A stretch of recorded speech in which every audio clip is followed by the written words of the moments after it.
आज का वचन। पहला पाठ योना का ग्रंथ, अध्याय 3 पद संख्या 1 से 10।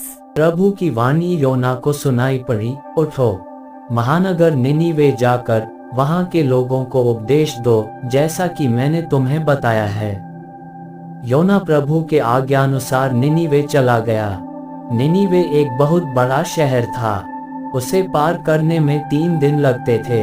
योना ने उसमें प्रवेश किया और 1 दिन की यात्रा पूरी करने के बाद उपदेश देने लगा, 40 दिन के बाद निनीवे का विनाश किया जाएगा। निनीवे के लोगों ने ईश्वर की बात पर विश्वास किया।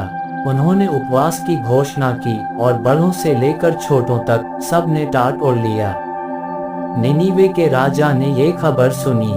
उसने अपना सिंहासन छोड़ दिया, अपने वस्त्र उतार कर टाट पहन लिया और राख पर बैठ गया। इसके बाद उसने निनीवे में यह आदेश घोषित किया, ये राजा तथा उसके सामंतों का आदेश है, चाहे मनुष्य हो या पशु, गाय बैल हो या भेड़ बकरी, कोई भी न तो खाएगा, न चरेगा और न पानी पिएगा। सभी व्यक्ति टाट ओढ़कर पूरी शक्ति से ईश्वर की दुहाई देंगे।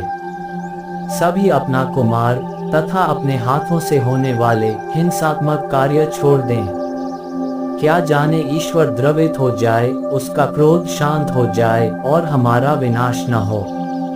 ईश्वर ने देखा कि वे क्या कर रहे हैं और उन्होंने कुमार्ग छोड़ दिया है, तो वह द्रवित हो गया और उसने जिस विपत्ति की धमकी दी थी उसे उन पर नहीं आने दिया। यह प्रभु की वाणी है। सुसमाचार संत लूकस अध्याय 10 पद संख्या 38 से 42। ईसा यात्रा करते करते एक गांव आए और मर्था नामक महिला ने अपने यहाँ उनका स्वागत किया। उसके मरियम नामक एक बहन थी जो प्रभु के चरणों में बैठकर उनकी शिक्षा सुनती रही, परंतु मर्था सेवा सत्कार के अनेक कार्यों में व्यस्त थी।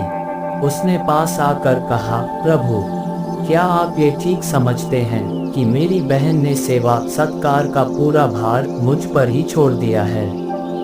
उससे कहिए कि वह मेरी सहायता करे। प्रभु ने उसे उत्तर दिया, मर्था, मर्था, तुम बहुत सी बातों के विषय में चिंतित और व्यस्त हो, फिर भी एक ही बात आवश्यक है। मरियम ने सबसे उत्तम भाग चुन लिया है, वह उससे नहीं लिया जाएगा। यह प्रभु का पवित्र सुसमाचार है। आमीन। आज का चिंतन।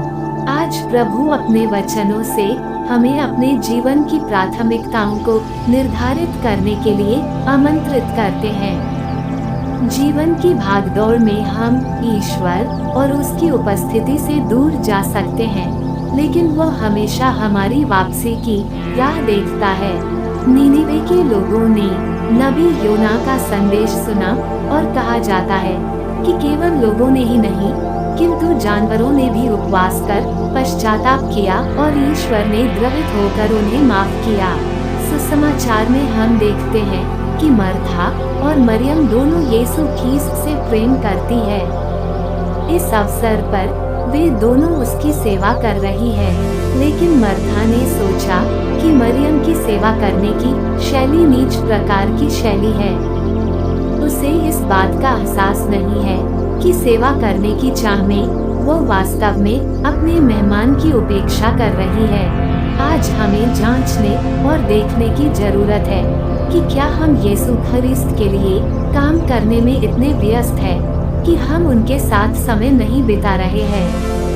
आइए हम अपनी सेवा भावना को स्वार्थ में परिणत न होने दें।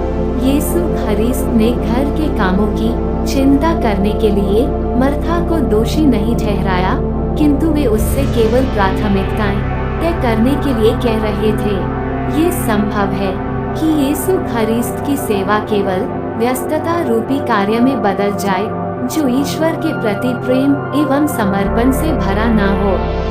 आमीन।